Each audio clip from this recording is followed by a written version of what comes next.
If you're looking for a one-prize deck that can take massive knockouts, then look no further than Torterra. This 190 HP Stage 2 Grass-type Pokemon can deal 330 damage if everything is going its way. Let's talk about how it does that. Evo Press is the attack that we're going to focus on for a Grass and a Colorless. We deal 50 damage times the amount of evolved Pokemon in play. If we have a Torterra in the active and then a bench full of evolved Pokemon, then we will be dealing 300, which is very, very strong. Add onto that a copy of the brand new Choice Belt, and if we are attacking into a V or VMAX Pokemon, we will be dealing 330 damage. That's capable of knocking out pretty much every single VMAX in the game in a single hit, and for only 2 energy as well. It's a very, very strong choice. Now the question might be, how are we going to get all of those stage 1s and 2s into play? Well, luckily,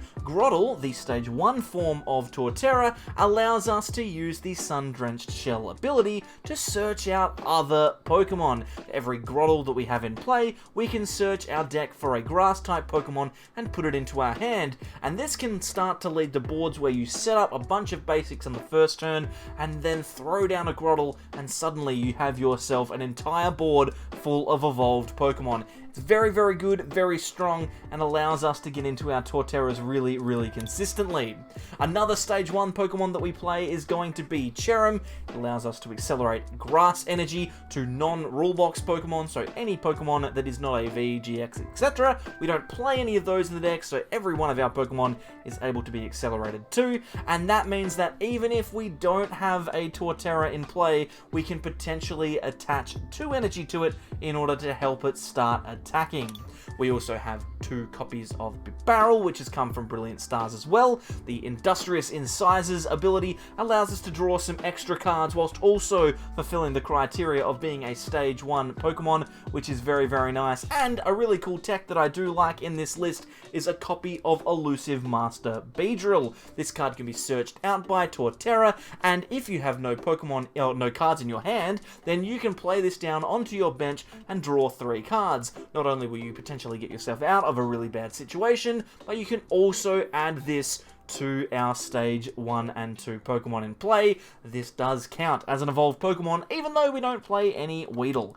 Very, very nice. The rest of the deck is relatively self-explanatory, but I will talk through Cynthia's Ambition. This card is a godsend for all one-prize attacking decks. It means that if a Pokemon has been knocked out during your turn, during your opponent's turn, sorry, you can draw cards until you have 8 in hand. That is a super, super massive plus for all of these single prize decks that are going to force our opponents to take 6 knockouts. Ultimately, I think Torterra is a really, really good budget option for people that are looking to get started on PTCGO or PTCG Live if you are in Canada. Plus, you also get copies of these in your pre-release kits. So if you do have codes for those, or if you attended your pre-release, then you probably already have Torterras ready to jump in and utilize the list online. If you want to check it out, it is down in the description. Whilst you're there, like and subscribe if you haven't already. But let's go and take a look at some games and see how Torterra can deal this massive amount of damage. Alrighty, let's try and get started with this list. We've got ourselves a fine start here, and I think I'm going to go for a Turtwig off of this. Actually, no, we should go for the Bidoof off of this Capture Energy. It'll give us a chance to potentially go into a Bibarel next turn, maybe draw some cards. Let's talk about why this deck is so good. We've got Grotle in our hand, which we can evolve next turn and start accelerating the amount of grass Pokemon we have in play. There's Beedrill there, just in case we want to draw some cards, and obviously Torterra itself. And it looks like we're going up against Single Strike Urshifu, or at least a Single Strike variant. Obviously a very, very strong choice on the standard ladder at the moment. There's definitely room for Gengar VMAX, which is a strong Pokemon, but we do have a pretty good matchup against this type of deck because they'll want to play down Pokemon V and we don't have to. So we can afford to sit back and relax and try and take knockouts with our Torterra. We will need to get some more basics into play though, so definitely something that we want to try and do. The Grotle will be useful, but we do need to kind of draw out of this hand. Maybe an Ultra Ball would be good to be able to discard a couple of cards and then maybe go for the Beedrill, the Elusive Master. That would be nice. Plenty of things that we could potentially do, but We'll have to wait and see what we top deck. Obviously, it's not a great starting hand, but definitely workable. And this is part of the problem with the Torterra decks that I've played so far. This is the final list that I kind of settled on, but definitely a struggle in the early game to get Pokemon in play. You don't really have the space in the deck to be playing cards like VIP Battle Pass that would otherwise be dead every other turn, so you kind of have to hope that you just draw into the things that you need at the start. But once it gets going, it is very formidable, and you know, taking knockouts on VMAXs in a single hit is not to be sneezed at. It's a very, very strong, very, very powerful attacker. But we'll have to wait and see. 190 HP is also pretty good. Like, that's a very high amount for a Pokemon like Torterra. Definitely very good. All right, what do we top deck here? Well, I mean, we top deck Professor's Research. That's incredible. Okay, so we're going to play the Sun-Drenched Shell ability here. We're going to grab another Turtwig, and unfortunately, I am going to need to play the Research and get rid of Torterra and Beedrill and Ordinary Rod. If I could have, I probably would have preferred... Let's just pass, actually. Like, honestly, I would have preferred it if I could have just gotten rid of those two cards and then Ordinary Rodded them. But I'm going to pass because I think I can get away with it. I don't think it's that big of a deal. Our opponent will want to take a knockout, and it's going to be tough for them to get that without putting themselves in a really awkward position. Plus, Rare Candy isn't out for us. I think it's okay to sit on this hand. Probably should have just researched, though, to be honest. It's okay. We're gonna see what happens, and hopefully our Grotle will survive. I'm not expecting that to happen. I'm not expecting that to happen, but we could potentially get a couple of stage 1s in play next turn, which would be good. If we actually get a Torterra, a Cherrim, and a Bibarel, we will be able to knock out this Urshifu if they double Houndoom to it. So that's a potential knockout option for us. But yeah, now looking back at this, I should have just not been greedy. I've been greedy here, and I've held that Research. It's a problem. Also, if you are still watching at this point, thank you very much for jumping on board. I appreciate it. Like, etc. But also, I'm not always going to be doing daily videos. I'm trying to do them at the start of the set, but I'm going to go back to... Oh my god, they're bossing. Okay, they're bossing. This is fine. They're bossing the Bidoof. Do they not have the knockout?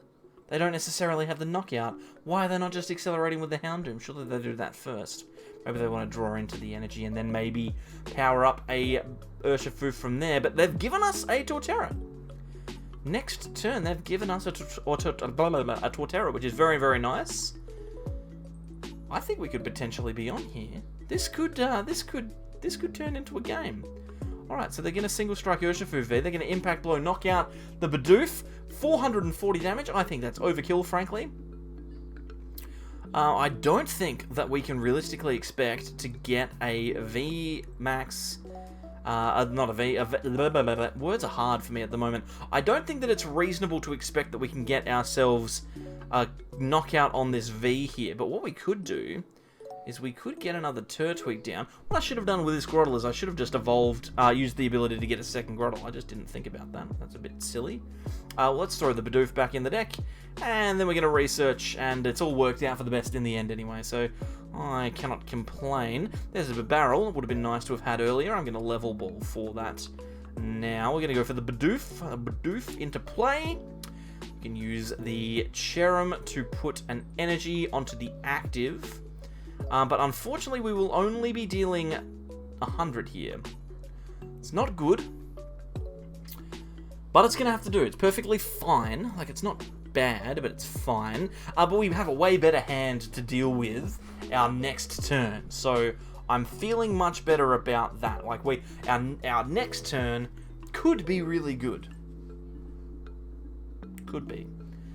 We'll wait and see. There's never a clear-cut thing when it comes to these kind of cards. You often find yourself with kind of awkward, clunky hands, but that's okay. Our Torterra has attacked, and that's the key. And the next couple of attacks that we use our Torterra for will be for knockouts. There is no doubt about that in my mind. We can potentially even get a knockout on a Gengar VMAX with a Torterra, which would be incredibly strong. Think about doing that is just insane to me. They're going to Marnie, so There you go. There we go. I was just talking about how the hand was pretty good, but that's okay. It doesn't matter. Doesn't matter. Oh my goodness. It's not great. It's okay. Oh, pardon me. It's actually fine. Okay, this is fine. I was looking at it and I was like, oh, it's kind of bad, but it's fine. This is fine. This is actually really good. Now that I'm looking at it, we can double Evo Incense, we can level ball, we can get another basic, we can get everything that we need, and we can also boss. If we want, we can knock out a Crobat, which would be very nice. So yeah. Yeah, I've gone full circle on this hand. I actually think that it's pretty good now. That's how indecisive I am at the moment. Hey, how are you going to get a knockout, my dude? This is taking a little bit of a chunk of time. You're going to use Single Strike Raw, you're going to attach to Gengar. Now, Gengar needs to commit like a massive amount of energy to itself to knock out Torterra. It cannot use its first attack, because it's based on the amount of V and VMAX and V-Star Pokemon in play, which I have none. So they cannot use Fear and Panic. They have to use their second attack, which will deal something like 290 damage, which is way more than they need to do. And it also commits a lot of their energy to one Pokemon. So I feel like they're actually, what like are they gonna, like they're probably gonna attach another one and then swallow up, right? So they must have like Urn or something in their hand, and then they use Houndoom, Accelerate, G-Max Swallow Up, etc. Nope, just a pass. That seems really bad. Okay, now we're living. Let's go. We're gonna grab a Grotle. We're gonna get that in play. And we could potentially see ourselves a pretty large knockout here. I'm going to go for another Grotle. And then I'm also going to play that into play. We could potentially even use the same ability again with Grotle if we want to. Sundra and Shell could find ourselves another Pokemon. I'm thinking a Turtwig doesn't sound bad. We can put that in play. We've got our 4 Torterra forms. Ready and prepared to go. Then we can go for the Bibarel off of the Evo Incense. So this is pretty good. We're doing 250 at the moment. I can level ball. I'm getting a whole bunch of pings, by the way. Thank you very much if you are a subscriber. You're creating those pings. You're the one who is doing the job here. I'm going to boss the Crobat and then Industrious Incisors. I can't knock out the Gengar yet, which is what I am looking to do. So instead, I will just boop into this Crobat, take a couple of prizes, and hope that I will be able to get my board into a position to take another 2 prizes next turn.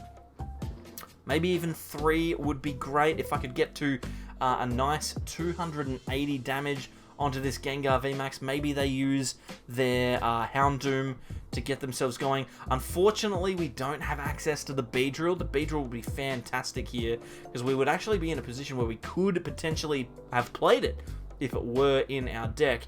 That's one of the best things about Beedrill, right, is not only can you use it to get yourself out of a bind, but you can also use it to play down a second or third or fourth or fifth or whatever it is, an extra copy of a stage 1 or stage 2 Pokemon, and that is just super, super good, because next turn we won't be able to get an extra stage 1 or 2 in play.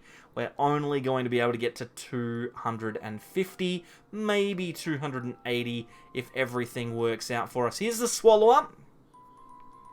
So we are going to be just short on knockout on Gengar, but we do have a lot of good cards here, so we're not in a bad spot. Ordinary Rod, okay, this is something. Let's throw down the Beedrill and then also the Grotle.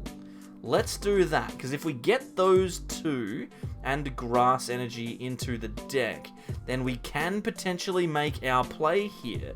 So we'll use Ultra Ball. I'm going to get rid of Research and Marnie, which seems pretty awkward, frankly. I'm going to grab a copy of Grotle.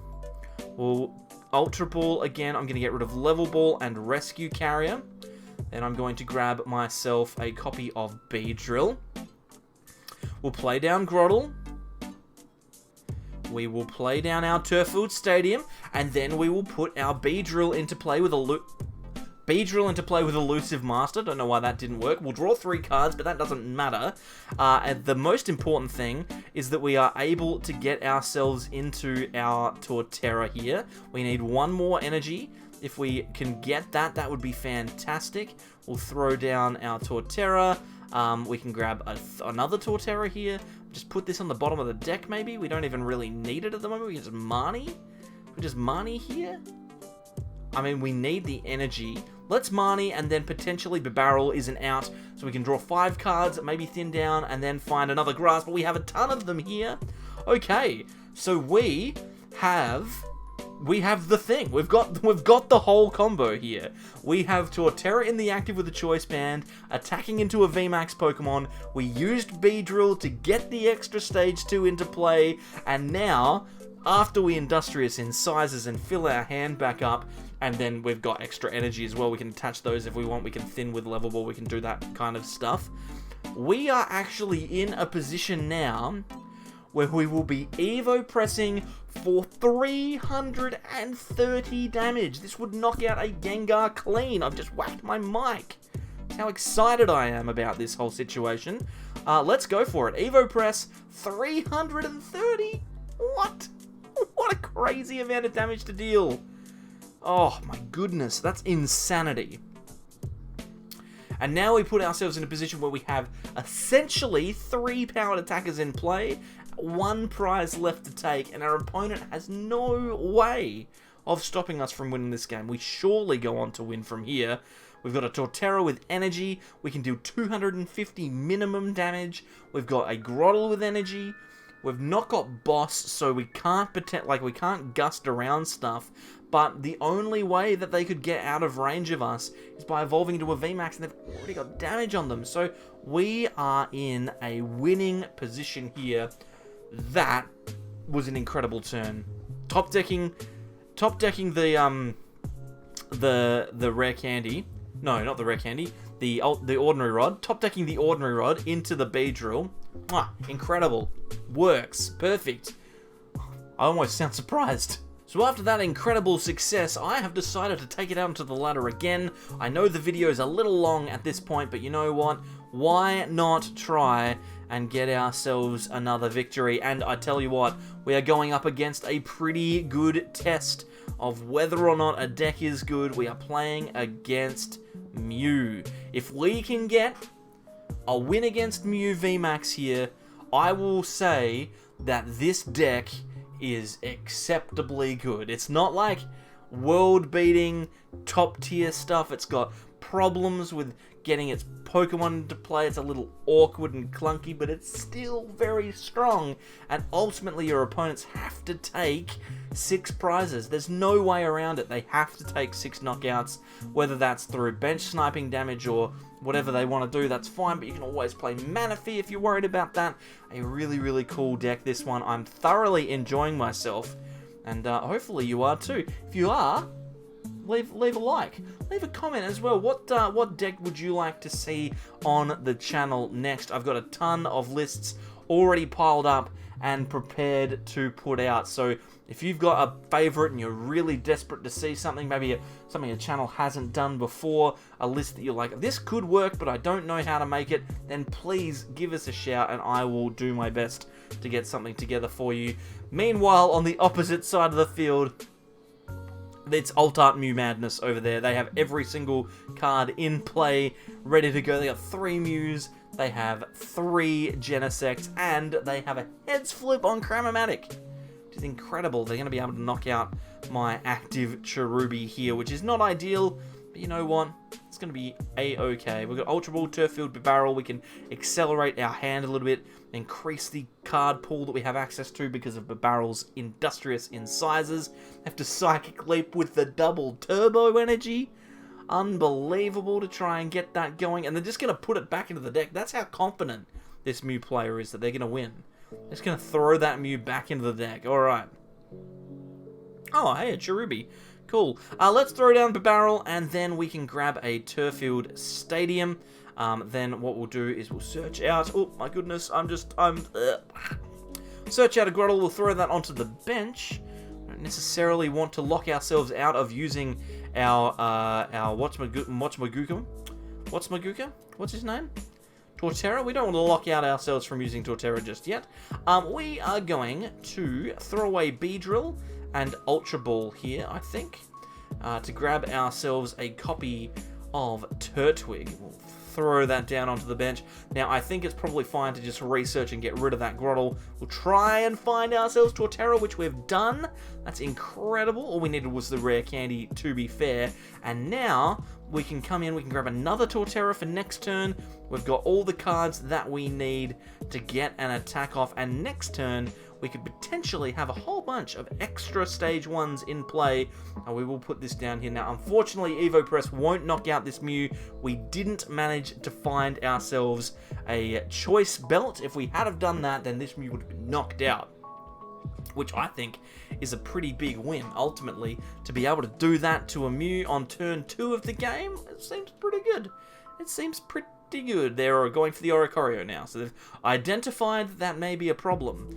They may also be going for the Cherubi. If they choose to knock out the Cherubi, that would be quite painful. It would mean that we wouldn't have energy acceleration for the rest of the game. So definitely not a good situation to be in. But to be fair, we do have the Torterra in the active with the energy already on it, so it doesn't really matter. If they elect to knock out the Cherubi, then that is fine by me, because I will still be able to EvoPress. And hopefully we'll be able to get close to a knockout on a Mew. Unfortunately, again, we've managed to find ourselves in a position where that Beedrill is in the discard pile instead of on our bench. But that's okay. I'm not too upset about that. Looks like they are just going to come in and take the knockout on Torterra. This means that we've got access to 250 damage next turn. Plus, we've also got Cynthia and her ambition to use to draw some more cards. I like it. I think it's good. We can Evo Incense for a second Bibarel. I'm liking the state of our board here. We should have 5 stage 1s and 2s in play. So I'm liking it. They're going to Techno Blast with Cross Fusion Strike. Take the knockout on the Torterra. They only just take that knockout, by the way, which is pretty incredible, frankly, but you know what? It's a-okay. There's that Ultra Ball. It would have been incredible to be able to use that, but I don't think that we're going to be able to. Let's go Evo Incense. We can grab ourselves another Grotle. We will throw that down. We've got double ability here that we can use. Sun-Drenched Shell. Get ourselves Cherrim. And then we can put the Torterra into the active, which we obviously want to do. I like the Torterra. I like the Cynthia and the Ultra Ball in hand.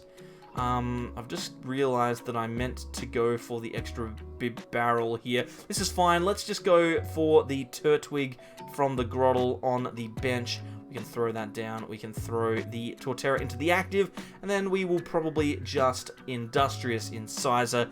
Try and draw a couple of extra cards. Maybe another energy, which would be great. We've done that. We've got Evo Incense again. So we can now rectify the... Oh, we don't have the Bibarel anyway. Okay, fair enough. Well, I didn't want the Bibarel. It's not required. Let's just get rid of the Cynthia and that Cherrim. We can grab ourselves no cards. And then Cynthia's ambition for 8 cards. Pretty gosh darn good. Got ourselves a Capture Energy. We've got ourselves a Choice Band if we want to attach it. A Stadium to replace. I like that.